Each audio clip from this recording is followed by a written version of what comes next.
So hello guys, welcome to my YouTube channel. तो आज मैं लेकर आ गया हूँ एक नई वीडियो रिएक्ट के ऊपर। तो इसमें हम देखने वाले हैं कि रिएक्ट का जो फोल्डर स्ट्रक्चर होता है कंपनीज़ के अंदर, जो लाइव प्रोजेक्ट्स होते हैं कंपनी के अंदर, जो सीनियर्स बनाते हैं प्रोजेक्ट को, वो किस तरह से उसका फोल्डर स्ट्रक्चर रखते हैं।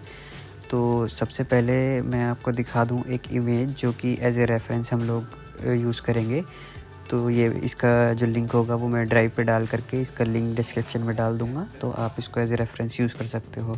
सबसे पहले आता है पब्लिक फ़ोल्डर। तो जब आप रिएक्ट इंस्टॉल करेंगे तो ये सारे फ़ोल्डर जो है बाय डिफ़ॉल्ट आते हैं, फ़ोल्डर फाइल्स वगैरह आती हैं। तो पब्लिक इसके अंदर ऑलरेडी है। इसके अंदर जो सबसे पहले फ़ोल्डर आता है वो आता है एसेट्स का। तो एसेट्स के अंदर क्या होता है, एसेट्स के अंदर सारी ऑडियो, वीडियो, इमेजेस वगैरह ये सारी चीज़ें होती हैं। तो एसेट्स को हम पब्लिक के अंदर भी रख सकते हैं, एसेट्स को हम सोर्स के अंदर भी रख सकते हैं, ये हमारे ऊपर डिपेंड है। एसेट्स के अंदर हमने डाल दिया। अब इसके अंदर भी सब फ़ोल्डर बन सकता है। अगर हमारे पास मल्टीपल ऑडियोज़ हैं तो मल्टीपल ऑडियो का आ गया, फिर इमेजेस आ जाएंगी। तो ये 3 जो फ़ोल्डर होते हैं ये बनते हैं, ऑडियोज़, आइकन्स, इमेजेस, वीडियोज़, ठीक है, ये बनते हैं। तो अब आता है कंपोनेंट्स का। कंपोनेंट्स के अंदर जो बनेंगे हमारे कॉमन कंपोनेंट्स वगैरह यूज़ होंगे, COMPONENTS। कंपोनेंट्स के अंदर जितने भी कंपोनेंट होंगे वो बनेंगे, जैसे बटन का कंपोनेंट हो गया, जैसे ड्रॉप डाउन का कंपोनेंट हो गया। अब इसके अंदर भी सब फोल्डर्स हो सकते हैं। अगर हमारे पास मल्टीपल बटन्स है, अगर हम थीम बेस्ड काम कर रहे हैं तो हम मल्टीपल बटन्स बनाएंगे। कुछ आइकन्स के होंगे, कुछ विदाउट आइकन्स के होंगे। ये एक एग्जांपल मतलब मैं बता रहा हूँ। तो यहाँ पे बटन्स करके एक और फोल्डर बन जाएगा जिसके अंदर फाइल्स आ जाएंगी, जैसे बटन विद icon.js, इस तरह से। तो ये हमारे ऊपर है कि हम फाइल का नाम किस तरह से दे रहे हैं। फाइल के नेमिंग कन्वेंशन के ऊपर हम बाद में आएंगे। फ़िलहाल हम फोल्डर स्ट्रक्चर देख रहे हैं। कंपोनेंट्स हो गए हमारे। अब हाँ, इसके अंदर एक index.js फाइल है। जो जब हम थीम बेस्ड काम करते हैं, प्रॉपर थीम बना करके काम करते हैं, तो हम क्या काम करते हैं, जो सारी जितनी भी ये बटन्स हो गए या ड्रॉप डाउन वगैरह जो भी हम बना रहे हैं फाइल्स, उसके अंदर कंपोनेंट के अंदर एक हम index.js नाम की फ़ाइल दे देते हैं। ये क्या काम करती है, जितनी भी चीज़ें हैं ना, जैसे जितनी भी बटन्स वगैरह हैं, सबको एक ही में रैप कर देता है, एक ही फ़ाइल में कॉल करता है। तो हमें बार बार अलग से अलग अलग कॉल करने की ज़रूरत नहीं है बटन्स को या ड्रॉप डाउन वगैरह को। हम सिर्फ index.js फाइल लेंगे, उसके अंदर से हम बटन्स वगैरह को निकाल लेंगे, ठीक है। तो ये एक अच्छा तरीका है। अब डीपी पे बाद में आते हैं। जो मेन काम है वो लेआउट का है। तो एक लेआउट का फ़ोल्डर और बनता है, ठीक है। लेआउट का फ़ोल्डर क्या करेगा, लेआउट के अंदर भी सब फ़ोल्डर्स आ जाते हैं, जैसे कि एडमिन पैनल का अलग लेआउट है और थीम का अलग लेआउट है, वेबसाइट का, सॉरी।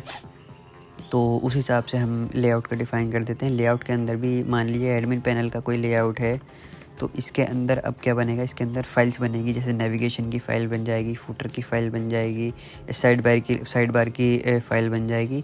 ये फिर एक फ़ाइल बनेगी layout.js की, जो इन तीनों फ़ाइल को कॉल करेगी एक ही फ़ाइल के अंदर, ठीक है। वो एज ए रैपर काम करेगी। रैपर मैं आपको बता दूंगा अभी रैपर कैसे बनते हैं, क्या काम होता है, ठीक है। ये जो index.js है ये आप layout.js ही समझ लीजिए, ठीक है। फिर आते हैं पेजेस के अंदर।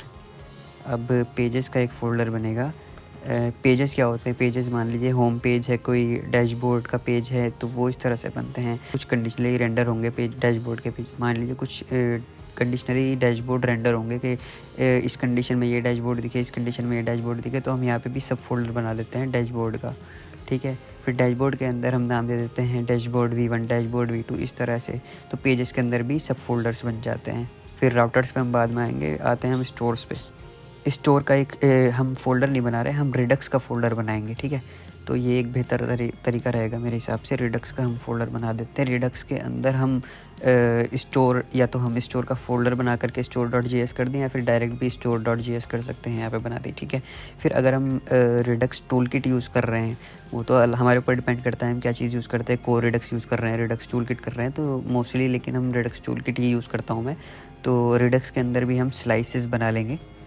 इसके अंदर स्लाइसेस होती हैं, तो हम स्लाइसेस के अंदर ये आ गया। फिर इन स्लाइसेस को कॉल वगैरह कर सकते हैं एक ही स्लाइस की फ़ाइल बना करके। तो ये रिडक्स वगैरह के तो मैं बाद में बताऊंगा आपको। फ़िलहाल अभी जो चीज़ है वो देख लीजिए। फिर सर्विस का फ़ोल्डर, सॉरी, तो सर्विस का फ़ोल्डर आ गया। सर्विस के अंदर हम सर्विसेज डिफ़ाइन करते हैं, जिसके अंदर हम सर्विसेज के फ़ोल्डर में हम सर्विसेज डिफ़ाइन करते हैं, जैसे कि एपीआई वगैरह। तो एपीआई जो होती है वो हम बार-बार जो जेडब्ल्यूटी टोकन वगैरह होता है, इसका वैलिडेशन जो होता है वो हम बार-बार कंपोनेंट के अंदर यूज़ नहीं करते हैं। हम उसकी एक सर्विस बना लेते हैं जो कि वैलिडेट करेगी जेडब्ल्यूटी टोकन वगैरह को, सारे जो यूआरएल वगैरह है उनको। तो हमें सिर्फ इस api.js फाइल के अंदर, जो सर्विसेज के अंदर हम बनाएंगे api.js फाइल, उसके अंदर हमें है ना सिर्फ बॉडी और एंड पॉइंट भेजना पड़ेगा, तो बाकी सारी चीज़ें खुद कर लेगी। तो सर्विसेज का फोल्डर हम इसलिए बनाते हैं। और भी सारी चीज़ें होती हैं इसके अंदर, सर्विसेज बनाते हैं हम, जैसे डेटा यूटिलिटीज़ का। तो ये चीज़ें हैं।